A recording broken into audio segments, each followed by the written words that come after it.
Welcome back to Void City Reviews for another episode of reviewing some toys with myself, Dan, and my good buddy, Toast. He's right over there. Today we're going to look at something a little bit different than what we usually look at. We are looking at two NECA Grapnel Launcher Replicas from the Batman universe. We've got the 1989 Tim Burton version here, and we also have the 90s Batman the Animated Series cartoon version. I realize right now I have the boxes reversed. Look at that. Isn't that fantastic? The things you notice when you're having Too late. not a lot of fun. We're just going to go with it though, because this whole video is probably just going to be us having some fun with these things. That's possible. Yeah. There are some things that are going to be said. Some things. Oh, yes. Oh, some things. So let's just get right to it then.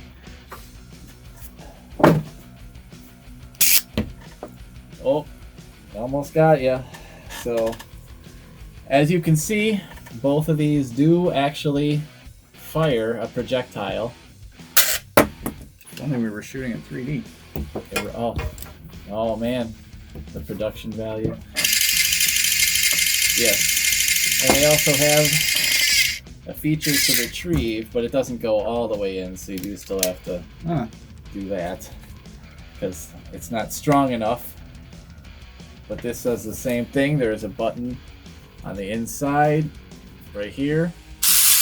This one's a lot faster. Oh yes, much. But you do still have to press the projectile back in. And then here's the launch button for this guy, just like in the cartoon. And we always had this guy, and we'd blast that thing up in the air.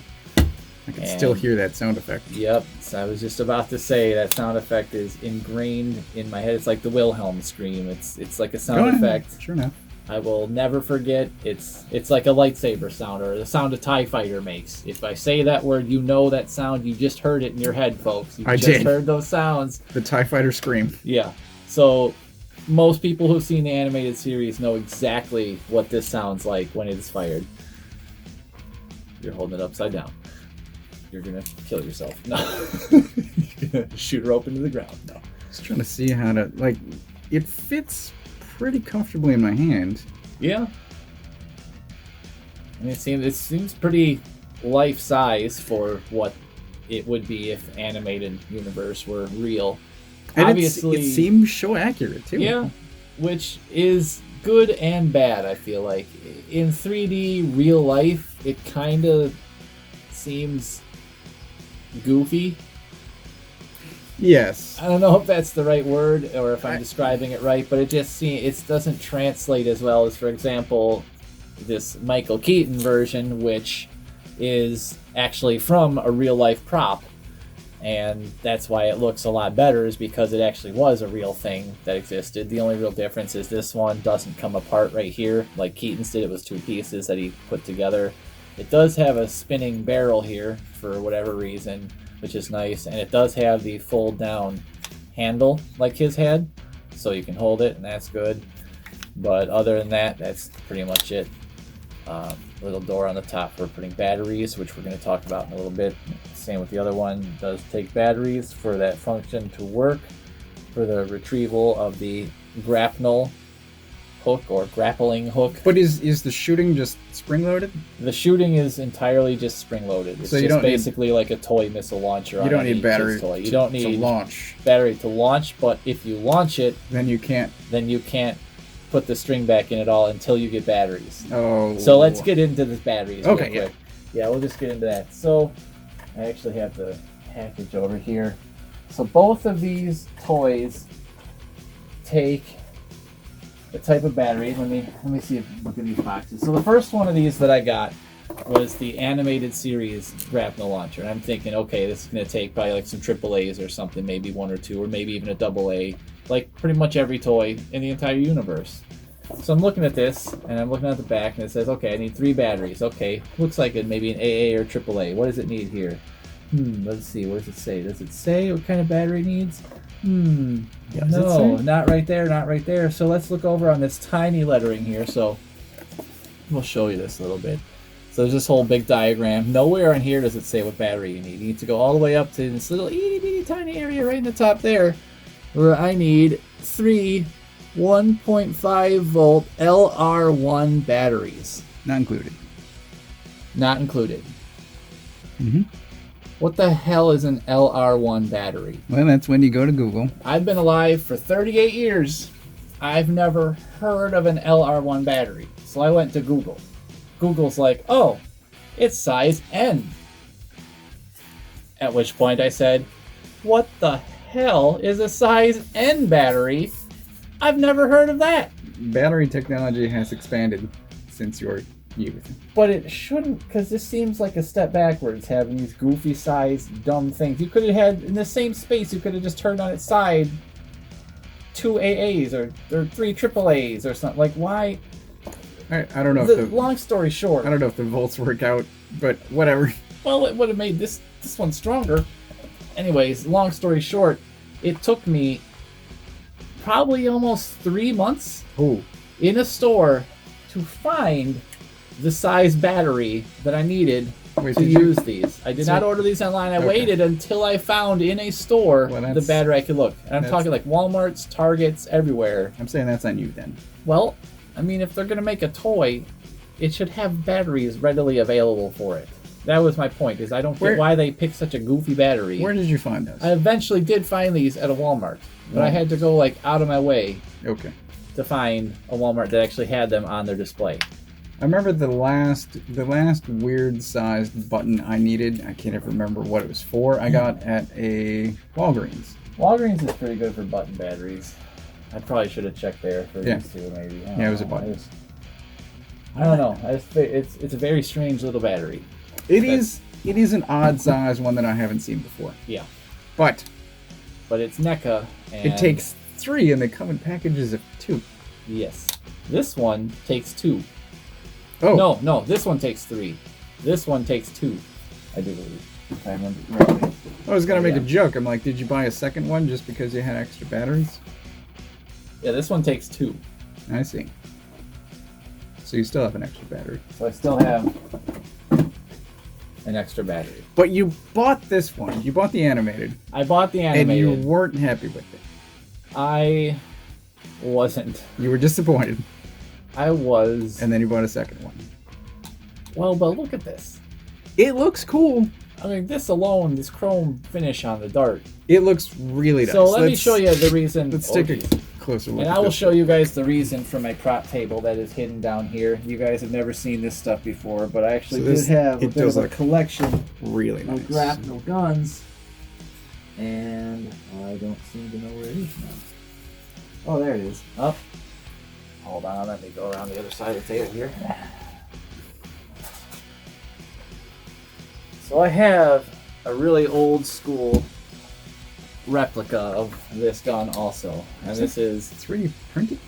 This is before 3D printers existed, my friend. I got this in like 2001. It's very textured. It's a resin. It's made from a mold of the actual prop, from what I understand. And it's like resin pieces. Paint chipping. Oh yeah, that's part of why I got this new one, is because this one is chipping apart. It's super old. It almost looks like it could have been in the movie the way it's falling apart now. I mean, it's got the dart here, which is not in very good shape. That thing's kind of breaking. Mine does come apart, so it does have the 2 separate pieces, which is nice. But even those don't fit together perfectly well. And mine also does have the handle that folds down on the other side, which is nice. So there's that. So they are very similar. Yeah. Yeah, so they're very, very, very similar, but this one just looks nicer shape. So for on a shelf and display next to my other props, my other grapnel guns, my kryptonites, all that stuff, my Green Lantern rings, batarangs, I think this one just looks nicer. So obviously I did not get this one for the... I knew what to expect from the grapnel function. There is. Yikes. Yeah, I told you, this thing's falling apart. This is like a relic from a forgotten age of prop making. I think as props, just as shelf pieces, these would be nice. Oh, yeah. This, just because not everything from a cartoon translates well into the real world, I think is not as good as this. This looks cool, but either of these on a shelf as a standalone like art piece look cool. I just don't think they needed the retractable Yeah, it didn't need that gimmick. That sort of makes it toyish. Yeah. Especially, let's point out, because of some of the inner mechanics, this one is not built as well as it could be. There is a part up here, if you want to aim this towards the camera, where the two pieces of the housing of the two pieces don't really fit together, and it's kind of fused and stuck that way. So I did try to, manipulate that and try to get those squeezed together better, but it is kind of, through the way it's assembled, it is kind of warped and messed up a little bit. Yeah, it seems like if there were any visible screws, then you could have taken it apart and reseated it. It appears to be glued together. It's sealed in some way, and it's pretty much fused. It's not going anywhere. No, that's not, which is unfortunate. Yeah. But on a shelf, you're not going to notice. On a shelf, it can also go next to, like I said, I have a couple other. So a little bonus time here. It'll go next to my Christian Bale. This is kind of a Nerf gun version. It does look like Nerf. Oh, it was. It had 3 darts that you could put in the front, like little Nerf darts that came out, and you pulled back the handle and shot those out of there. I had this for when I would do the cosplay version of Batman, because obviously I don't want to have a big metal thing that looks like similar to a real gun walking around in a convention space. Yeah. So having a big plastic Nerf version with the orange tips on there that's pretty much sized pretty close to the movie version that I can just hang on the back of my belt, and it just hangs there. It looks good. But you maybe especially don't want that in the city. Yeah, oh yeah, no. But then you also got... There's a logo, so you know it's Batman. Oh yeah. You gotta have the logo. This looks really nice. Yeah. So this is the Mattel Build-A-Figure Batman vs. Superman grapnel. The Ben Affleck Batman used in that movie and in Justice League. And this was all pieces that you got with all the different Mattel Batman v Superman figures. And then one of them came with a stand also. So there's a stand that goes with this that I don't have here at the moment. I'll throw up a graphic of that, what that looks like. But once you put all the pictures together, this was Affleck's grapnel gun. I never knew there was a build-a-gun. Oh, yeah. Wow, that's super light. Yeah, it's all plastic. It must be hollow, because I was expecting some heft. It is. It's definitely, I think that's how they kept the price down, given how big some of the pieces were. Are you going to walk it around with this thing? I have not, because although I do have the Affleck suit, it's impossible to put on without a second person helping you put it on, or to get out of it once you're in it without someone to help release you from it. And also it's impossible to move once you're inside of it, and you're sweating so much by the time you even get the last piece of it put on that you're about ready to pass out and die. And he had intravenous. He had a cooling system, right? Yeah, he did. So did Bale. Yeah. I know Bale's costume did, but most of the big bat suits now have some type of cooling built into them now, just because you have to spend 8 to 10 to 12 hours a day in that suit, and it's insanity, a nightmare.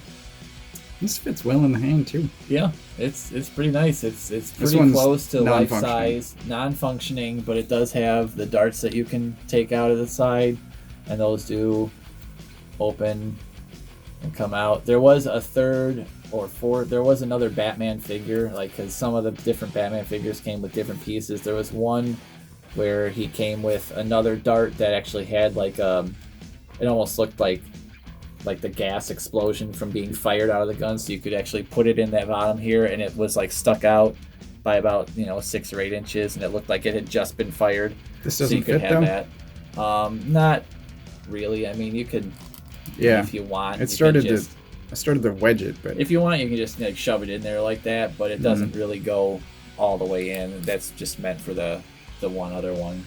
These ones are more just meant to go in there. Okay, slide it from the top. That's better. Yeah.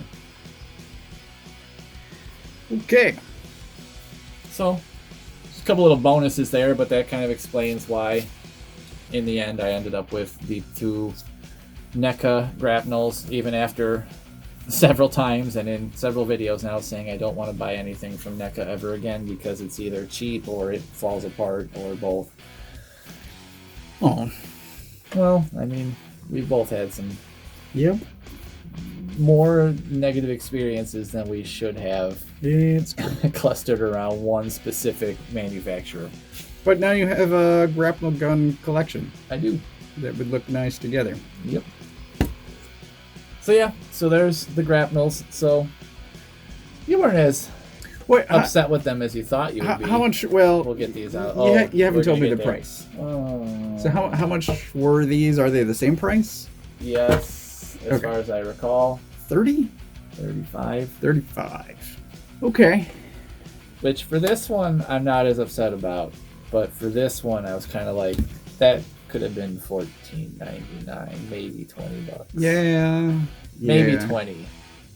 But what I don't like the opening, and I don't know if this is show specific. Because the shows differed from time to time, but in the show this was like flat, and it just was like the interlocking teeth almost of the grapnel, and that would open up and spring out, and that would shoot out, where it was like the whole thing rather than just this little tiny dart inside there. I was thinking of it like it was two flaps, like a ghost trap. Yeah, pretty much. And they were kind of like teeth almost, like it almost looked like the 3 or maybe even 4, and they came out and then it would shoot. But yeah, pretty much just like a ghost trap. They're like, so when I saw this, I wasn't sure, but from the side it looks fine. Can you imagine if they had added the little doors on the top? The thing would have been like $90. And it probably would have broken. Then it'd have to engineer hinges and spring-loaded, battery-powered. There'd be other batteries for the door. Oh god! You just put 3 batteries here and 2 up here.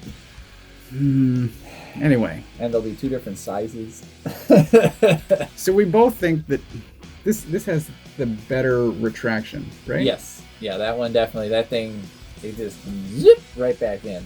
We both think this one's overpriced, but it has the better retraction. Yeah. This one looks nice as far as a functioning piece.